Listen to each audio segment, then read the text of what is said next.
Hello, welcome back to the channel. Today, we're going to dive straight into how to use Zoho Project for fleet management. This is your full 2025 guide, so let's get started. First off, log into your Zoho Project account. Now that we've done that, click on the Projects tab on your dashboard. The reason we do this is to access all your projects and to create a new one specifically for your fleet management.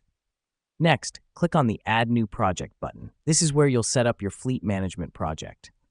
Assign a name to your project, something like Fleet Management 2025. After naming your project, you'll see several tabs. Click on the Tasks tab.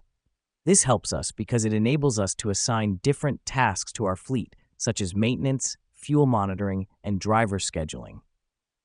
Now it's time to add tasks to your fleet project. Click on the Add Task button. Here's what's happening behind the scenes. Each task you add represents an actionable item for your fleet, such as scheduling vehicle maintenance or assigning drivers. Remember to assign due dates for these tasks to help monitor progress and keep your fleet operations on track.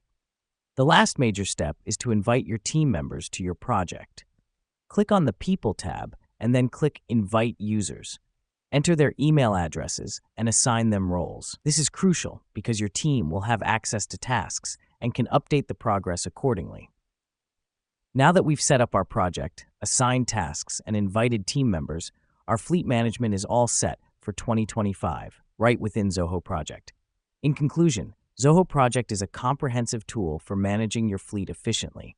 With just a few clicks, you can monitor tasks, assign roles, and ensure smooth fleet operations.